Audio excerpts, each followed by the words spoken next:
Today I'm going to be talking about some of my favorite iridescents across a bunch of indie brands, and I know they all look kind of white in the pan, but I promise they are all distinct colors. Now, if you had asked me to do this video 3 years ago, I would have been like, iridescents are not my favorite formula. I feel like at that time, a lot of the formulas were really powdery and ashy. They weren't the most high impact, and I would use them in my inner corner, but I didn't really feel strongly about them.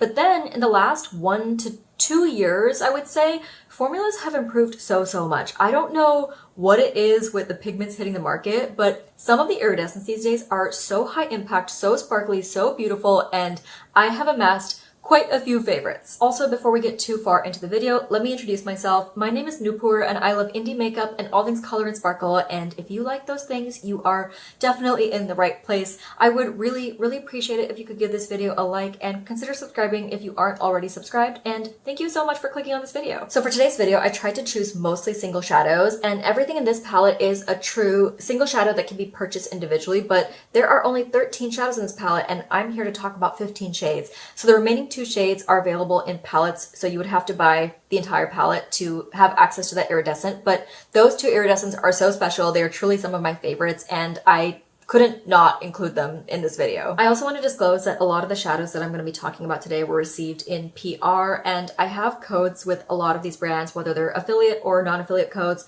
All of the information, including PR disclosure, will be in the description box, and I will also try to denote it on screen. The last thing that I want to mention is most of these eyeshadows should still be available to purchase. There might be a couple that are temporarily out of stock, and with one of the really small brands, I think there might be one that's discontinued, and I will mention that when we get to it, but everything else should still be available. And I think that's it, so let's get into all the eyeshadows. First up is Ice Blink from Shine by SD, which was created in collaboration with Seeking Shifts in the Earthborn collection. This eyeshadow is legendary, and for good reason. I've swatched the eyeshadow over here, and this swatch is mostly for me to reference while I'm talking about these, but it's also to show you what they look like from a distance. I will also be showing you close-up swatches so you can really see what the eyeshadows look like. This eyeshadow to me is kind of what kicked off the trend of multicolored sparkles within an eyeshadow, and it's really stood the test of time, even though it was one of, if not the original shadow, because I feel like the combination of these colors is what makes it so special. You have a layer of ultrafine warm orange sparkles that shift to a gold, and then you have a layer of slightly larger blue sparkles that shift to a purple, and the blue is like this icy type of blue. So I feel like even though there are contrasting colors in this eyeshadow, it doesn't read as like a crazy colorful eyeshadow. It's so special. I've heard multiple people say that they wish they could have worn this on their wedding day if they had gotten married before the eyeshadow came out, and I've also seen multiple people wear this on their wedding day if they got married after the eyeshadow came out, because this has been out for like a few years now, and I think it's just as special as the day it was released, which is really saying something because I feel like the market is always improving when it comes to indie eyeshadows, and there's new formulas coming out, and this is still so special. This eyeshadow works really well as a standalone shade. It has that wet look on the eyes, but it also makes a really good topper shade because of its texture. It is a relatively smooth eyeshadow, but it has a little bit of like pieciness to it, so it layers really well over other eyeshadows. So like I said, it is legendary for a reason. The next eyeshadow is also from the Earthborn collection. This is Nacre, which is meant to represent mother of pearl, and I feel like it really does look like that in the pan, although I guess most iridescents kind of look like mother of pearl in the pan, but especially this one. This eyeshadow also has a combination of multicolored sparkles, but this is a very smooth eyeshadow with a very fine particle size, so I feel like you can't necessarily make out all those multicolored sparkles from a distance, but up close it is so dimensional, and the effect from far away is still really cool. I mostly see a layer of gold sparkles and then another layer of green sparkles that shifts to this very intense blue, almost an indigo at an angle, and I feel like the contrast between the blue and the gold at an angle is very visible. I feel like Nacre is less popular than Ice Blink. Ice Blink went like triple platinum in the indie sphere when it was released, but I think Nacre is so special, and I wish more people talked about it because I think it's just like one of the coolest eyeshadows I've ever seen. Next up is Radar from Shine by SD. In case I haven't already mentioned it, I'm going by brand, so this is my final choice from Shine by SD, which I know I already have like 3 in this video of 15, but I really do think that this brand makes some of the best iridescents. This eyeshadow is one of, if not the most intense orange iridescents that I own. It is borderline borderline red, which it's really, really hard to formulate true red iridescence. I actually haven't seen anything that's like an actual proper true red. Some get close, but I feel like they tend to lean more orange or pink. This eyeshadow shifts from an intense, almost red-orange to a true orange, then gold, and even a chartreuse at a very, very sharp angle. And it is super, super smooth while still being impactful. It has a very, very fine particle size. I don't know how the brand formulates such intense iridescence while still making them very, very smooth. It does have a bit of that cornstarch feel that the brand is kind of known for. Their eyeshadows are very, very dry, which I find that a lot of people who struggle with creasing don't have creasing with Shine by SD's formula. But because it is super, super smooth, I don't really like to use this all over my lid because I feel like it's not quite as sparkly as some other shades. It's very, very intense in the glow, but it's just not as sparkly, and I usually like a very sparkly lid, so I prefer to use this type of eyeshadow in my inner corner and swoop. I do want to mention that my eyeshadow is very, very old. I want to say it's like maybe 3 years old, and I did hear about someone picking up a more recent formulation of this eyeshadow and it felt a little different, so I don't know if that same cornstarch feel is there in current iterations of the eyeshadow. Moving on to one of my favorite singles brands, Quicksand Cosmetics. This is Queen's Tears 2.0, which is different from Queen's Tears, the original version. The original Queen's Tears is more of your classic pink to orange to gold shifting multichrome, and 2.0 is more of a true orange straight on, and then it shifts to a gold and even a chartreuse at a sharp angle. I do think it's pretty different from the original Queen's Tears, so I kind of wish it had a different name to like not have any confusion. I do really like the original Queen's Tears, but I feel like it's a pretty common multichrome shade. We see that type of shift among a lot of brands, and 2.0 is a little less common because you can see it is a true orange straight on, especially in comparison to Radar, which almost looks a little red next to it, but I feel like true orange multichromes are just not that common. A lot of them tend to lean more pink, and I just don't feel like we see any orange shifts straight on. Quicksand is one of the most unique formulas in my collection. They also make very, very dry eyeshadows. I feel like Shine by SD's are a bit more cornstarch feeling, but some of Quicksand's shadows also do feel like cornstarch. I feel like especially with the smoother shades like this one, with the more textured shades, they almost look baked. Like the level of sparkle in Quicksand shades is next level. I don't know if you can really tell on camera, but Queen's Tears 2.0 is significantly more sparkly than Radar because, like I mentioned, Radar is just like more intense, glowy red than it is sparkly. Unfortunately, Quicksand is one of those brands that is super, super small. I'm pretty sure it's a one-woman show, and a lot of her shades go in and out of stock, and I do know that Queen's Tears 2.0 is a staple of the brand, but it just might be a little hard to get your hands on. Another one of my favorites from Quicksand is Northern Lights, and I think that this one has sadly been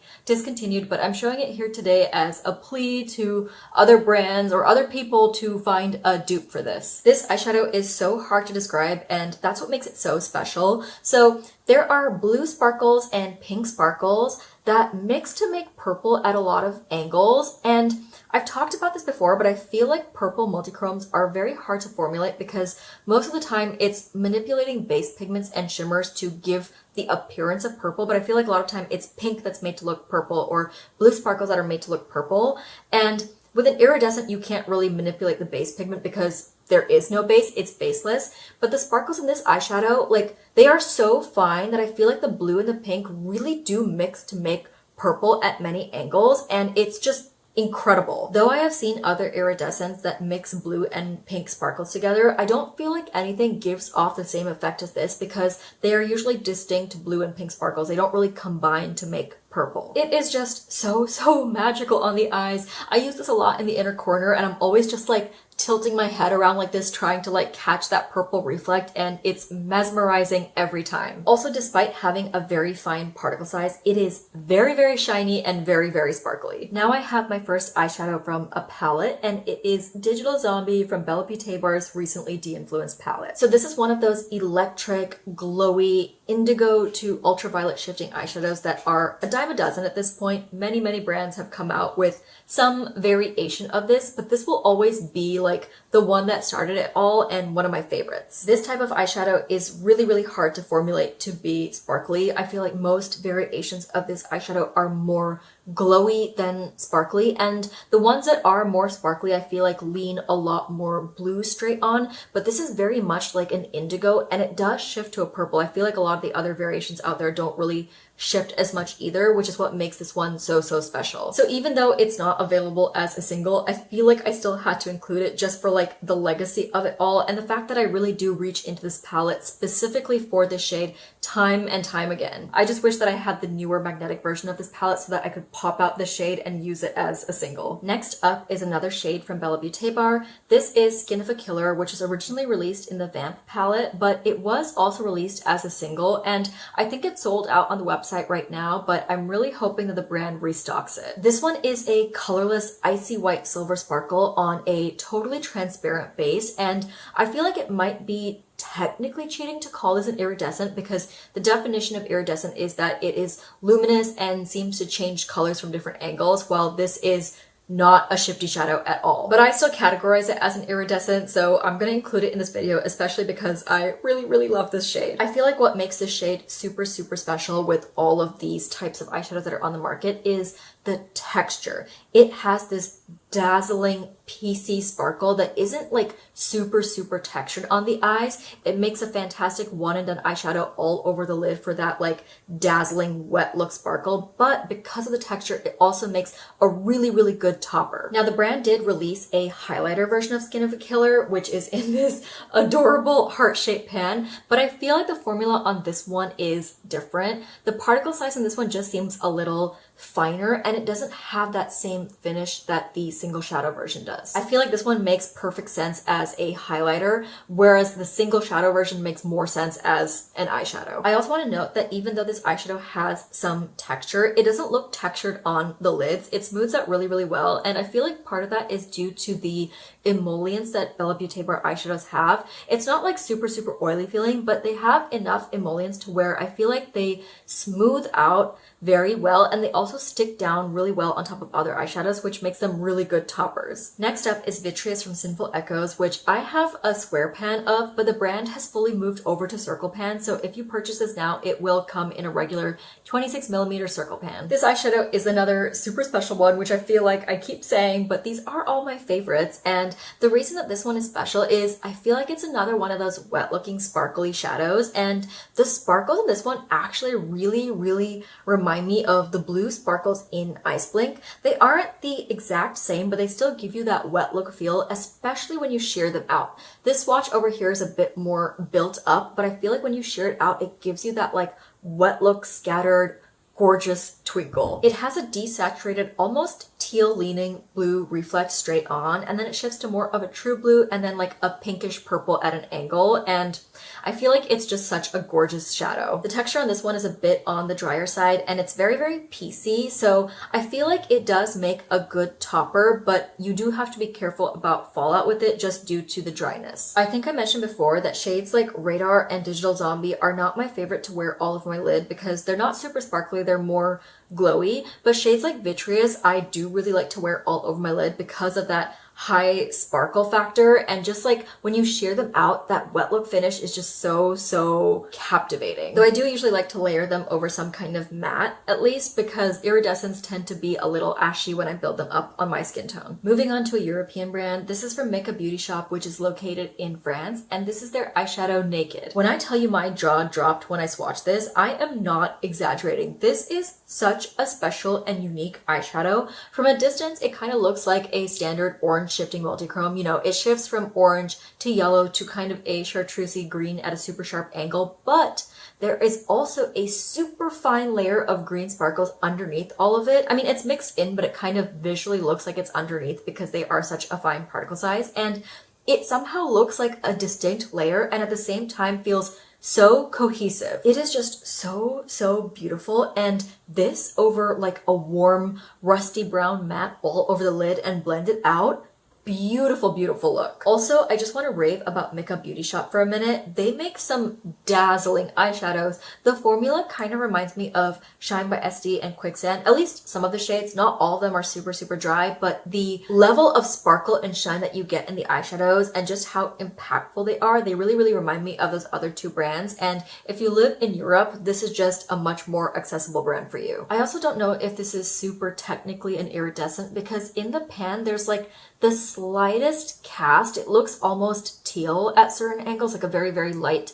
washed out teal. But on me at least, the swatch, there's no color to the base. It feels very much like an iridescent on my skin tone. Then this is the other eyeshadow from a palette. Up here is Fairy Tale from Kryptein Cosmetics Violet Crazy palette. The reason that I had to include this eyeshadow, even though it's in a palette, is because it is so unique and I really do reach for it a lot. I've used it over the lid multiple times. It's so special. I see multicolored sparkles in here in so many different colors and I haven't seen this exact combination in other eyeshadows. I see blue, I see purple, I see pink, I see orange, and they're different particle sizes, which makes it super, super dimensional on top of the multicolored sparkles, and it's so magical. And because the palette is magnetic, I often pop out the shade like this and store it in my big empty palette full of all iridescent shades, just so that I have easy access to it. Kryptein's shimmer formula is so beautiful, and this eyeshadow is no exception. Their shadows do have a little bit of emollients to them, and this shadow has a little bit of texture, but I find that it smooths out really, really easily. You just have to be careful not to pick up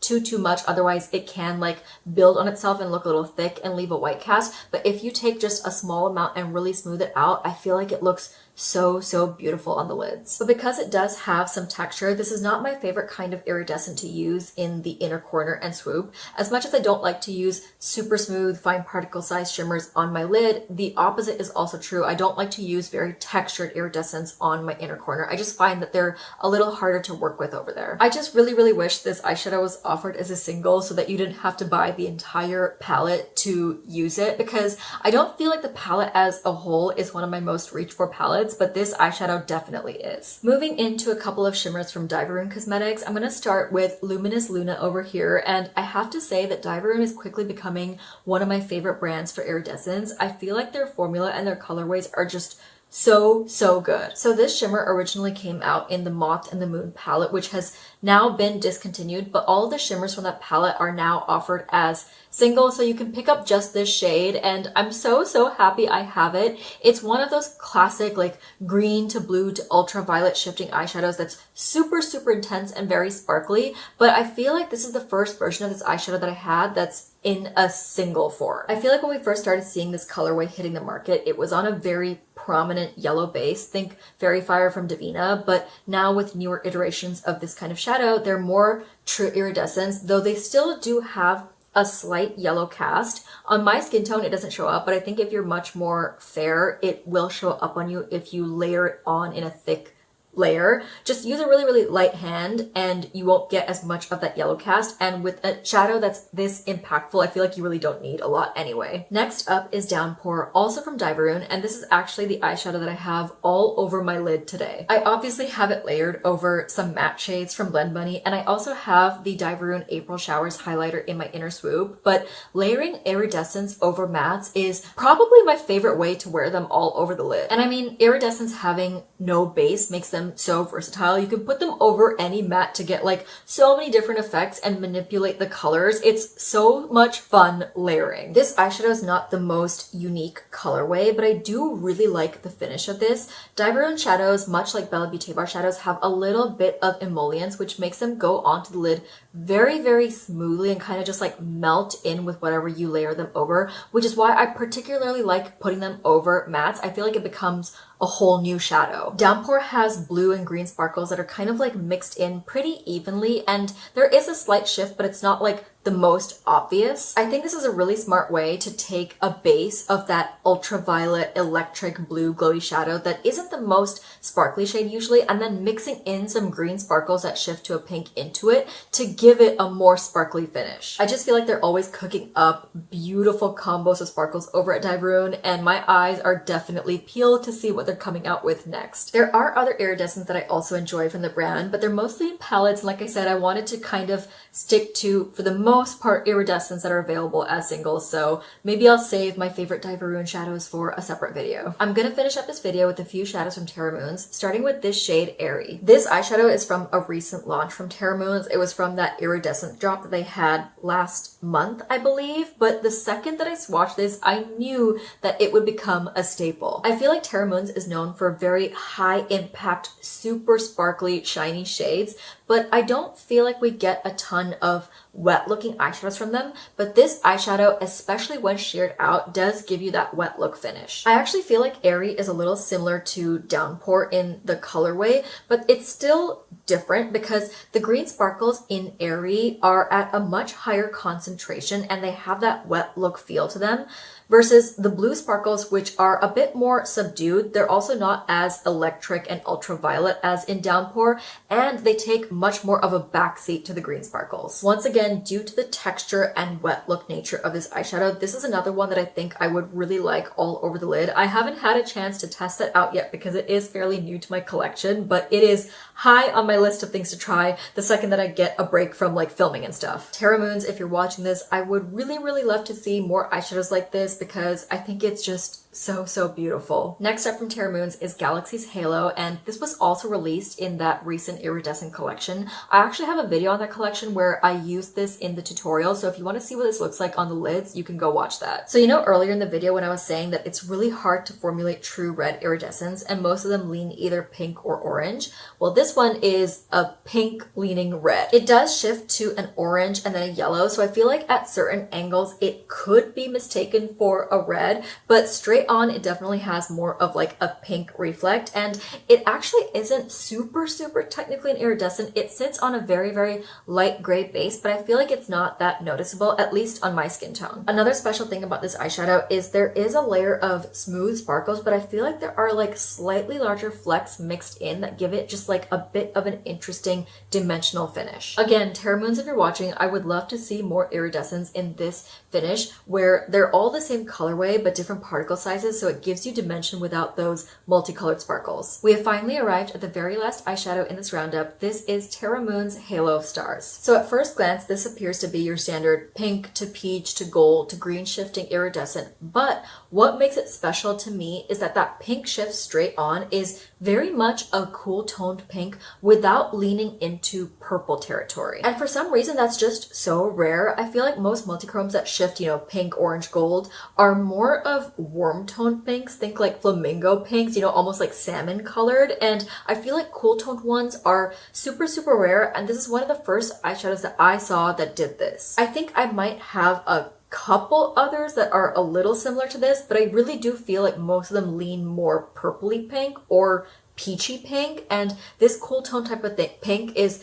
very rare, and it's also the only single that I have that does this. It is very sparkly, as is the standard for Terra Moons, but I will say that this does leave a significant white cast on my skin tone, which is why I like to usually layer it over mattes to kind of like mitigate that, and if I use it in my inner corner, I just have to use a very light hand. But it's like perfect Barbie pink vibe, so I'm willing to work with like the white cast just because I love the eyeshadow so much. Okay, those are all 15 shades. Let me know what you thought of this video. I never know when I'm recording like how long these videos are gonna be. I'm like, it could be 15 minutes, it could be 30 minutes.